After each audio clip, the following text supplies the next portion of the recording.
আল্লাহ তাআলার ঘর মসজিদে আসার এবং বসার যে তৌফিক দিলেন, এজন্য আমরা অন্তরের অন্তরস্থল থেকে, হৃদয়ের গভীর থেকে কালিমাতুশ শুকর আদায় করে সকলে বলি আলহামদুলিল্লাহ। আল্লাহ তাআলা তার কালামের মধ্যে স্পষ্ট ভাষায় ঘোষণা দিয়ে বলে দিয়েছেন, লাইন শাকারতুম লাযীদান্নাকুম ওয়া লাইন কাফারতুম ইন্না আযাবি লাশাদীদ।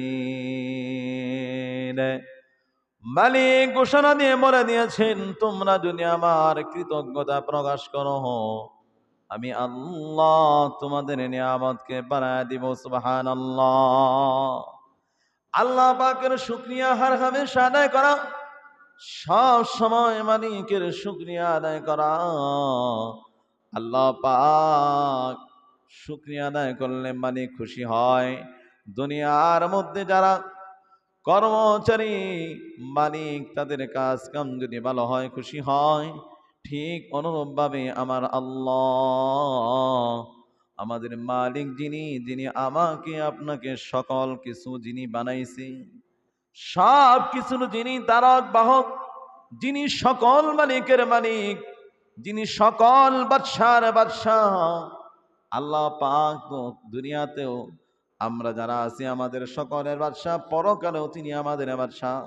আল্লাহ পাক পরকালের মধ্যে ডাক দিয়ে বলবে, লিমানিল মুলকুল ইয়াউম লিল্লাহিল ওয়াহিদিল কাহ্হার। কিয়ামতের ময়দানে সকল বাদশাদেরকে লক্ষ্য করে মালিক বলবে, ও বান্দারা, ও দুনিয়ায় যারা রাজা ছিলা, বাদশা ছিলা, দুনিয়ায় যারা এত দাবতশালী ছিলা, আজকের দিনে বলো তোমাদের মালিককে, বাদশাকে। সকল বাদশা তখন চুপ হয়ে যাবে। আমার আপনার রব মালিক আল্লাহ পাক দুনিয়াতেও আমাদের মালিক, আখিরাতেও আমাদের মালিক, হার হামেশা তিনি আমাদের মালিক। সেই মালিক বলে দিয়েছে, তোমরা যদি আমার কৃতজ্ঞতা প্রকাশ করো, আমি আল্লাহ তোমাদের নিয়ামত বাড়ায় দেব। আপনার সমাজের, আমার সমাজে দুনিয়ার মানুষগুলো অনেক সময় অকৃতজ্ঞতা প্রকাশ করে। কিভাবে? বলে, এ বছর দানগুলো ভালো হয় নাই, বা এ বছর আমার ব্যবসা বাণিজ্যটা ভালো না। আল্লাহ চাইলে আর সে আরো খারাপ করে দিতে পারতেন, কিন্তু মালিক যা দিয়েছে তার উপরেই তুমি সবুর করো। ইন্নাল্লাহা মা'আস সাবিরিন। সবুর করে তুমি আল্লাহর কৃতজ্ঞতা প্রকাশ করো। কৃতজ্ঞতা প্রকাশ করার মাধ্যমে আল্লাহ বলেন, লাযীদান্নাকুম, অবশ্যই অবশ্যই আমি আল্লাহ তোমাদের নিয়ামতকে বাড়ায় দিব। পক্ষান্তরে যদি না শুকরিয়া, অকৃতজ্ঞ বান্দা বান্দি হও, আমার আল্লাহ বলেন, ওয়ালা ইন কাফারতুম ইন্না আযাবি লাশাদীদ। যারা না শুকরিয়া করবে, যারা অকৃতজ্ঞ বান্দা হবে, আল্লাহ পাক তাদেরকে কঠিন শাস্তির সম্মুখীন করবেন। এই জন্য সব সময় আল্লাহ পাকের শুকরিয়া আদায় করা। আল্লাহ আমাকে আপনাকে চক্ষু দিয়েছেন, আল্লাহ আমাকে আপনাকে দিমাগ দিয়েছেন, বুদ্ধি দিয়েছেন। এই মাথা ভালো কাজে খাটাতে হবে, এই বুদ্ধিটা ভালো কাজে লাগাইতে হবে। যদি আমরা জেনে বুঝেও যদি ভালো কাজে মাথা না লাগাই, বুদ্ধি না লাগাই, তাহলে আমার আপনার দিমাগের সেই শুকরিয়া আদায় হলো না। আল্লাহ তাআলা মেধা শক্তি দিয়ে থাকেন বান্দা বান্দীদেরকে। আল্লাহ বলে দিয়েছেন, শোনো, দুনিয়ার মধ্যে আমি আল্লাহ তোমাদেরকে পাঠাইলাম, ওয়ামা খালাকাতুল জিন্না ওয়াল ইনসা ইল্লা লিয়াবুদুন। পারা নাম্বার 27, পৃষ্ঠা নাম্বার 2। মালিক ঘোষণা দিয়ে বলেন, ওয়ামা খালাকাতুল জিন্না ওয়াল ইনসা ইল্লা লিয়াবুদুন। আমি মানুষ এবং জিন জাতিকে বানাইছি আমার ইবাদতের জন্য। আল্লাহ ইবাদতের জন্য বানাইছেন, কিন্তু আমরা দুনিয়ার মধ্যে থাকা অবস্থায় অনেক গুনার সম্মুখীন হয় অনেক মুসলমান। আর এই গুনাহ যারা করে তাদেরকে কোরআন হাদিসের ভাষায় বলা হয় নাফরমান। নাফরমান বান্দা আল্লাহর কাছে প্রিয় হতে পারে না, নাফরমান বান্দা আল্লাহর কাছে ভালো হতে পারে না। গুনাহগার মানুষ আল্লাহর কাছে ভালো হতে পারে না, যে আল্লাহর বিধান লঙ্ঘন করে আল্লাহ তাআলা যে সীমারেখা দিয়েছেন, যে সিস্টেম মালিক করে দিয়েছেন, আজ থেকে একদিন না, 2 দিন না, 1450 বছর, প্রায় 1500 বছর আগে মুহাম্মদুর রাসূলুল্লাহ সাল্লাল্লাহু আলাইহি ওয়াসাল্লামের মাধ্যমে আমাদেরকে একটি কিতাব নাজিল করে বিশ্বনবী রাহমাতাল লিল আলামিনকে দিয়ে জানিয়ে দিয়েছেন আমাদের করণীয় কি, আমাদের বর্জনীয় কি। আল্লাহ পাক একটি কিতাব দিয়েছেন কালামুল্লাহ,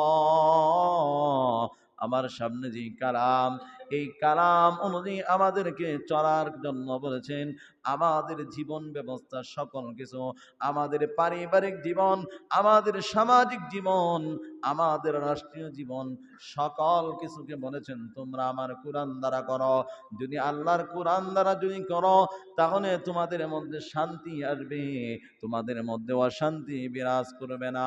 এমনি ভাবে মুহাম্মদুর রাসূলুল্লাহকে পাঠায়া হাদিসের মাধ্যমে জানায় দিয়েছেন। আল্লাহর হাবিব বলে দিয়েছেন যে তোমরা এটা করো, ওটা করো না, এটা জায়েজ, এটা নাজায়েজ। নবীর জামানায় নবী বলে গেছেন, প্রত্যেক যুগে যুগে আমার আল্লাহ নবী পয়গম্বরদেরকে পাঠাইছেন মানুষদেরকে ভয় দেখানোর জন্য, ভীতি প্রদর্শনের জন্য। এই ভয় হিংস্র প্রাণীর নয়, বাঘ ভাল্লুকের ভয় নয়, এই ভয়টা হলো আল্লাহর ভয়। আল্লাহকে ভয় করবে। আল্লাহ যে জাহান্নাম বানাইছে, ওই জাহান্নামের ভয় বান্দাদেরকে দেখানোর জন্য প্রত্যেক এলাকায়, প্রত্যেক মহল্লায় আল্লাহ পাক নবী পয়গম্বর পাঠাইছিলেন আগের দিনে। আল্লাহ তাআলার কালামে আল্লাহ বলেন, ওয়ামা আহলাকনা মিন ক্বরিয়াতিন ইল্লা ওয়ালাহা কিতাবুম মালুম। আল্লাহ কোন গ্রামকে ধ্বংস করেন নাই, কোন জায়গায় কোন ভীতি প্রদর্শনকারী না পাঠায়া আল্লাহ কোন গ্রামকে হালাক করে দেন নাই, ধ্বংস করে দেন নাই, শাস্তির সম্মুখীন করেন নাই। এটা ছিল নবীদের যুগের অবস্থান। কিন্তু বর্তমান তো নবী নাই, বর্তমান বিশ্ব নবী নাই, আদম নবী থেকে কোন নবী জীবিত নাই, সকল নবী চলে গেছেন। আর আল্লাহর নবী বিদায় হজের মধ্যে বলে গিয়েছেন, আমি তোমাদের কাছে পূর্ণাঙ্গ রূপে দিন পৌঁছে দিয়েছি কিনা। ১৬ লক্ষ সাহাবীর সামনে নবী যখন এই বক্তব্য, এই ভাষণ যখন ছেড়ে দেয়, তখন আল্লাহর হাবিবের দিক তাকায়া সাহাবীগণ উত্তরে বলেছিলেন, নাম, হ্যাঁ, আপনি পূর্ণাঙ্গ রূপে পৌঁছে দিয়েছেন।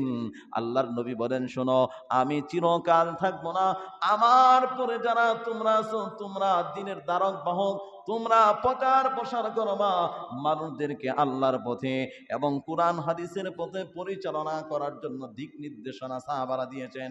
হযরতে আবু বকর সিদ্দিক দিয়েছেন, হযরতে ওমর ফারুক রাদিয়াল্লাহু তাআলা আনহু, উসমান রাদিয়াল্লাহু তাআলা আনহু, আলী রাদিয়াল্লাহু তাআলা আনহু, বড় বড় সাহাবায়ে কেরাম তাদের যুগে তারা সমাধান দিয়েছেন, তারা মানুষদেরকে পথ দেখাইছেন। আল্লাহর নবীর অনেক যত সাহাবী ছিলেন, তারা মানুষদেরকে ভালো কল্যাণের দিকে মানুষদেরকে আহ্বান করেছেন। আল্লাহর নবী আজ থেকে নবী থাকাকালীন নবী বলে গিয়েছেন, শোনো, কিয়ামত পর্যন্ত এই সিলসিলা থাকবে। আল উলামা ওয়ারাসাতুল আম্বিয়া, আমার ওয়ারিস হলো নবী। রাসূলগণ বলতেছে, আল্লাহর নবী বলেন, আমার ওয়ারিস হলো উলামায়ে কেরাম। নবী